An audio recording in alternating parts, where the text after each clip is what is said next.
पेड़ को काटने वाली कुल्हाड़ी में भी बेट लकड़ी का ही होता है, लेकिन पेड़ को समझ में नहीं आता है। पहले बम हम फोड़ देते, अब गलती से भी मत फोड़ने लगने। बाप बैठल है तुम्हारे यहाँ, दुगो है लोग नहीं। आतंकवादी लोग कोई नाश्ता में आतंकवादी खाता है सभी सब।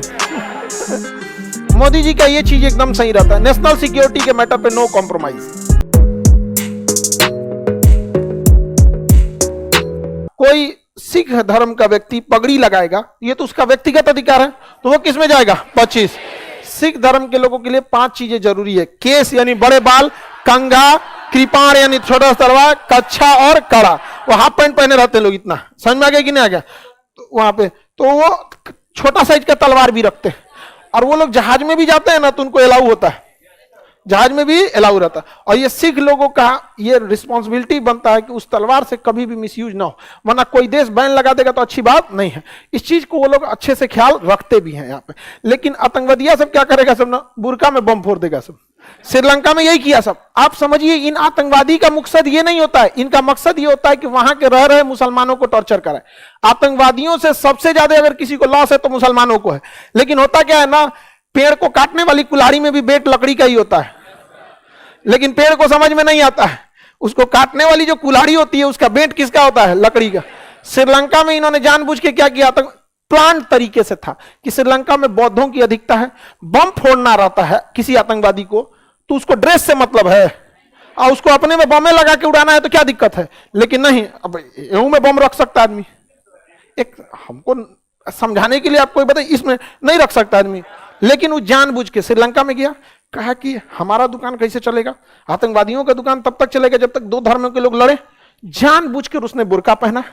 उसको पता था कि यहां मेजॉरिटी बौद्ध लोग हैं, यानी सरकार प्रशासन ज्यादा किसका सुनेगा? बौद्ध। और हमको भड़काना है माइनॉरिटी मुस्लिम लोगों को। अभी गया सब और रख के बम दिया, 4 जगह बम उड़ाया सब, उसने बुर्का पे बैन लगा दिया। समझिए, वहां के मुसलमानों को कोई समझाने वाला ही नहीं है। भैया तुमको बर्बाद कर रहा है वही जो तुम्हारा नाम लेके आ रहा है। आतंकवादी को खत्म नहीं कर सकते। अरे कौन चाहता है आतंकवादियों को पाल के रखना?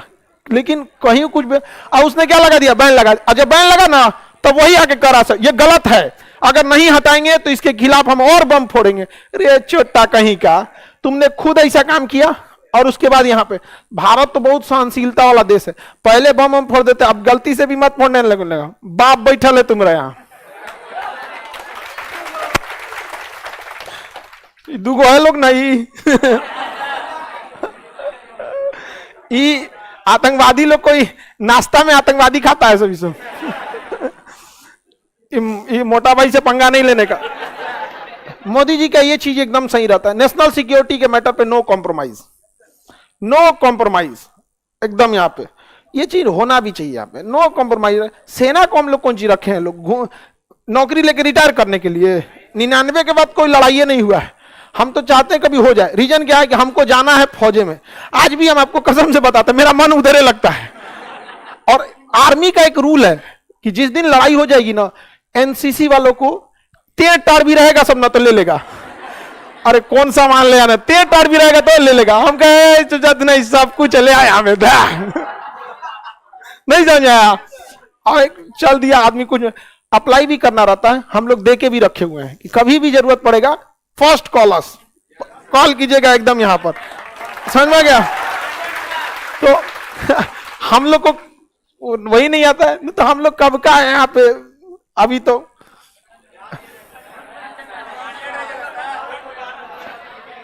अब तक तो कुछ और रहा था हमको। आज आप लोग को नक्शा पढ़ा रहे हैं ना, हम बहुत पहले ही से नक्शा पढ़ाते थे। आर्मी में जब हम गए थे, एनडीए का जब इंटरव्यू होता है तो उसमें मैपिंग से कभी कभी उस मैपिंग पार्ट होता है वहां पे। इंटरव्यू में भी आपसे मैपिंग से पूछता है, और इंटरव्यूअर जो होता है ना, आप जिधर इंटरेस्ट लेते हैं तो उधर और डीप से पूछते जाता है। तो उसने हमसे मजाक मजाक में पूछ दिया कि आपको यूरोप का नक्शा या यूरोप का नक्शा जानते हैं? सबसे कॉम्प्लिकेटेड नक्शा होता है यूरोप का। अगर हम पूरा यूरोप का देशवे सुना दिए थे। शुरू से ही उस चीज में क्या था? इंटरेस्ट था। क्या पता कि भारत हमको एकदम मान चुके थे कि हम तो सेना के लिए बने ही हैं। और बिलीव, कभी हम आपको अपना 2 साल का एज का फोटो दिखाएंगे, उसमें भी बंदूक लेके फोटो खिंचवाएं। 2 साल का कभी दिखाएंगे, अभी इसमें है नहीं, मोबाइल में है, कभी ढूंढना पड़ेगा वहां पे। हम एकदम बचपन से मान चुके थे कि हम फौज के लिए बने हुए हैं। मुझे जमी पर बुलाया गया है, हम मान चुके थे तब। तो हमें लगता था क्या पता कहीं भारत सरकार यूएनओ में भेज दे यूएनओ की भी सेना होती है, तो उसके लिए नक्शा हमको पहले से पता होना चाहिए उसमें तो ऐसा भी व्यवस्था है अभी, अगर इमरजेंसी में अगर ऐसी लड़ाई हो जाए तब यहाँ पे समझ में आएगी नहीं आएगा। तो धार्मिक स्वतंत्रता का कभी भी मिसयूज नहीं करना चाहिए, वरना मिसयूज करिएगा तो भुगतना पड़ेगा। श्रीलंका के लोग भुगत रहे हैं कि नहीं भुगत रहे?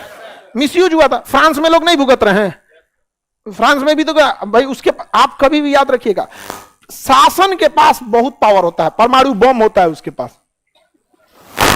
सरकार के पास क्या है?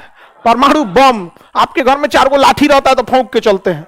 सरकार को जरा सोचिए तो, मोदी जी के पास सूटकेसवा कभी खुलता होगा तो बताते कैसे चाबी है? बम का है, परमाणु बम उसको कई पार्ट में उसका अधिकार होता है, एक बार में सबको पावर नहीं दिया जाता। ना तो किसी दिन घुसियाएंगे, आदेश देंगे मारो सर को, ऐसे नहीं ना हो जाता है। तो यहां कैसी है? पर्सनल, व्यक्तिगत।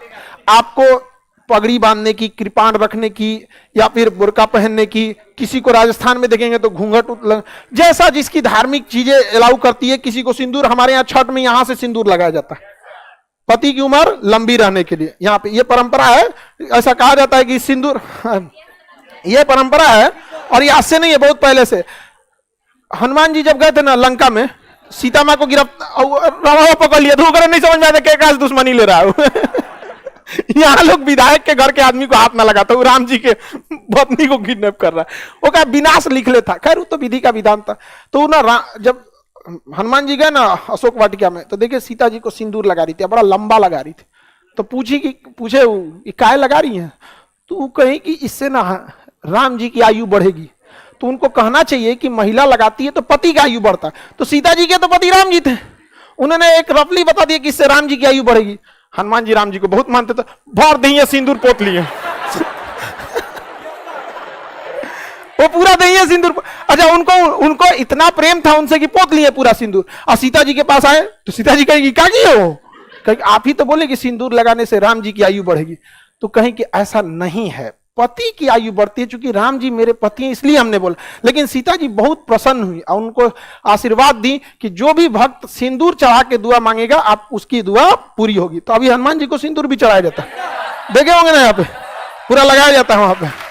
तो ऐसी व्यवस्था है हनुमान मंदिर में। अरे कहीं पे भी मंदिर में देखे, अच्छा हनुमान जी की कहीं कहीं मूर्ति भी दिखेगा ना, पूरा सिंदूरे में लगे रहता है, एकदम पूरा लाले में रहता है। तो अपनी स्वतंत्रता है हम लोग के, हाँ वो सब पूजा पाठ में होता है। बाकी धार्मिक चीजों में थोड़ा सा पता चला आगे पीछे गलत हो जाएगा तो कहेगा देखो ये क्या आधा जानता था बताता। अरे भैया हम पॉलिटिक्स जीएस पढ़ा रहे हैं, कोई हम धार्मिक चीजों के संस्कार, बहुत बड़ा विद्वान थोड़े बैठे, थोड़ा बहुत आपको बता देते हैं। आजकल तो धार्मिक चीजों में कुछ सही बोलने में आदमी को लगता है भाई पूरा परफेक्ट है कि नहीं, ना तो पता चला कि इसको कौन चीज लगने लगता है, समझा।